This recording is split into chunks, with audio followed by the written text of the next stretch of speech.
and welcome back to the studio at Gallery North. I'm Mrs. Grass with your daily dose of art. I want to welcome you back to the studio. I want to thank you for tuning in yesterday for our lesson on sketchbooks.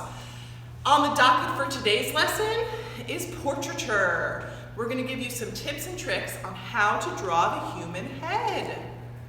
Remember that sketchbook you made yesterday? You could take that out right now and you could do some of this sketching right in that book. Also, I want to remind you, don't forget, share those books with us. We'd love to like it. So you're going to need a few things to draw with today. You might not have all of these things at home, and that's totally fine. And after I give you these little tips and tricks, you can continue to practice drawing the parts of the human face, and maybe even take your sketchbook around and draw the people you have at home with you. And you can use any supplies you want for that. After you try this out with a little pencil action, you'll be ready to go. So, of course, you're going to want some pencils. Maybe an eraser, but you know what? I really believe there's no mistakes in art. And if you think you've made a mistake, you can work through it and build it into something new. Okay, so once you have your drawing supplies ready to go, we're gonna start sketching. This is gonna turn out looking like a random person, just a character, because I'm gonna give you some tips on where you should be placing facial features. Facial features are the parts of a person's face. So if you know to follow these guidelines when you're drawing in the future, you'll be able to draw someone more accurately. So the shape we're going to start off with is an oval. Not everybody's face is oval shaped. Some people have a more circular face or a more pointy face. Those things can be changed at the end when you've got their eyes, nose, mouth, and ears in place. So I'm going to start off with an oval, and I'm going to divide that oval in half. Our faces are symmetrical. Symmetry is something that we find all over nature, and that just means that one side is very similar to the other or identical to the other. So in our case, we have an eye on either side, a nostril on either side, a little bit of lip on either side, cheeks and ears on either side. This line's going to help us to remember where things need to be placed on either side. Okay.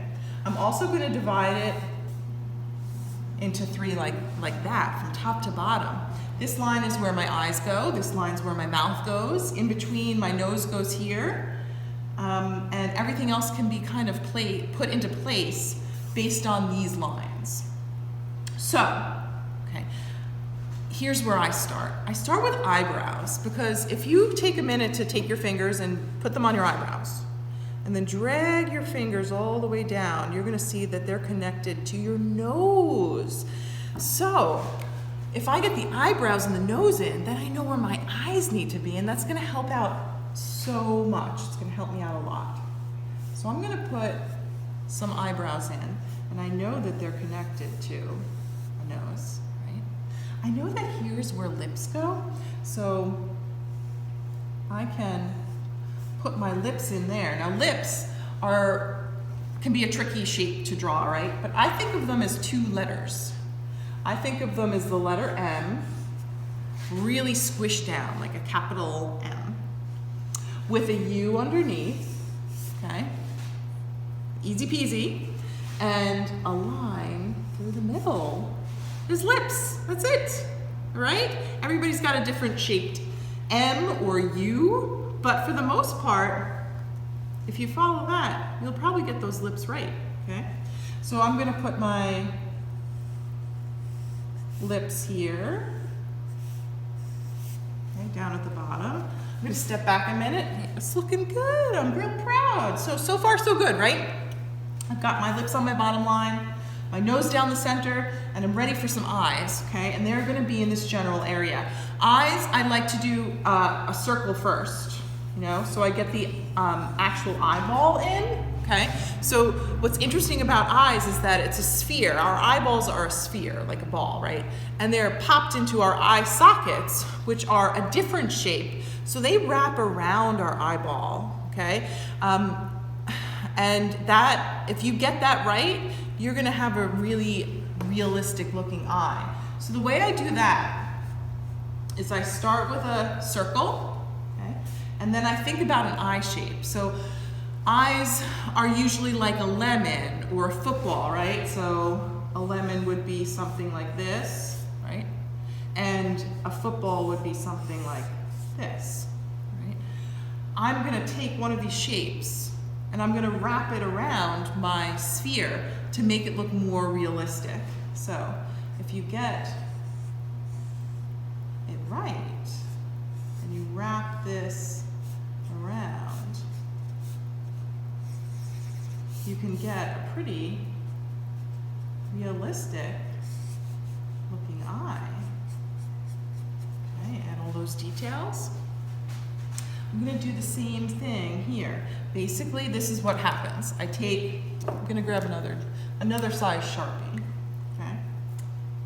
I'm going to determine what shape I'm using for my eye. I often use a lemon sort of shape because if you really look closely at your eyes, which is something really important to do when you're drawing yourself or someone else or anything really, you should take a minute to really look at it. Stare at it for a really long time. Stare at it so long that you don't want to stare at it anymore. The more you look at it, the better you're going to draw it. When we draw from our imagination, it can be a wonderful thing, but if we're trying to draw something in a realistic way, it becomes a little challenging. So having a reference there to really look at can make it be more accurate. So I think that when you look at an eye, it's got little kind of bumps on either side that remind me of like the nubs at the end of a lemon. So I often use or resort to using that lemon shape, or refer to the lemon shape. Okay. So I'm gonna wrap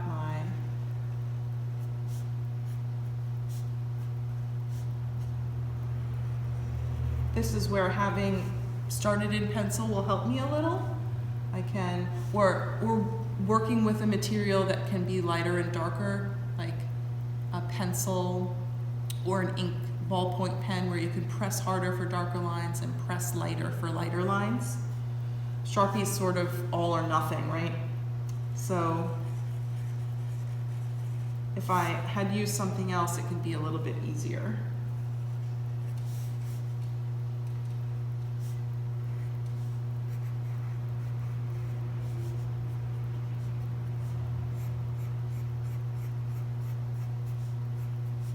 Remember for eyes, everybody's got eyelashes. We're all born with eyelashes and eyebrows. For the most part, everybody has them. Boy or girl, like we all have them. So make sure that you get those eyebrows and eyelashes in there. I have a tip for hair too, is that you should really make sure that you're drawing each line so it becomes more realistic.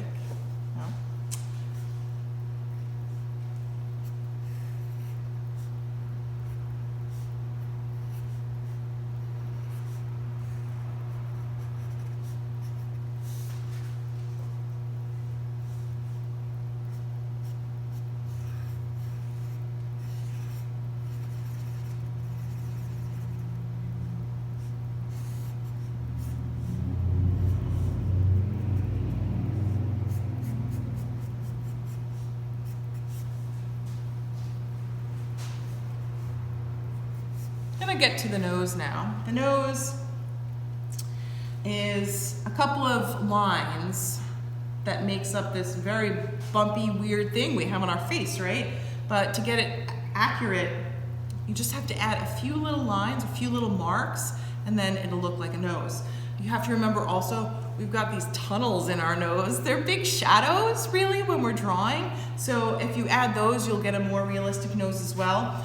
If you make them too big though, we could have a very unusual looking snout. So I recommend doing a few little dark marks at the bottom or base of your nose, something like that. And then a couple of lines to mark out the nostrils. Another tip. If you take your fingers and you drag them from the edge of your eye, the end of your eyes, all the way back, you're gonna find the tops of your ears. So your ears reach up to where your eyes are, okay? And they're an unusual shape too, right? Gotta look closely at the crevices and the bumps and everything on an ear, okay? Looking good, right? Everything's in its place, it's where it needs to be. It's not too cubistic. Everything needs to be in one place, and that's where it is. The last thing I'm gonna do is think about hair. When you're doing hair, if you're inventing a character or drawing someone that's sitting with you or drawing yourself, one thing to remember is that don't make your hair one solid shape and just color it in. Although I really love Tina Belcher's hairdo, it is not the most ideal when you're drawing characters at home or your friends and family. So I recommend that making sure that you draw each strand of hair. Your head's made of a lot of different strands of hair. And to make a more realistic looking hairdo, I would do that. So I'm gonna pick a hairdo that sort of comes along this way. Let's see.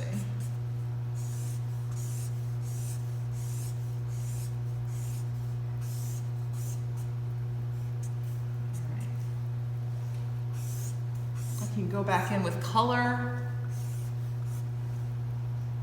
I could put some earrings in if I want. I can think about maybe some clothing, a shoulder line, and there you have it. It's a face. I hope you enjoyed these tips and tricks on drawing the human face. I hope that you take some time today or over the next few days to practice some of these tricks. Draw the people you have at home, invent some new characters, and don't forget to do it in the sketchbook you built yesterday. For those of you who didn't see yesterday's lesson, you can find it on our Facebook page at Gallery North. I want to thank everybody for joining us today for your daily dose of art. I hope you enjoyed our tips and tricks to drawing the human head. I hope that over the next few days, you take some time to practice these tricks in the sketchbook you made yesterday with us. If you didn't get a chance to learn with us yesterday, our sketchbook lesson is up on our Facebook page, Gallery North. You can also share some of your drawings and sketchbooks there, as well as on our Instagram page, Gallery North LI.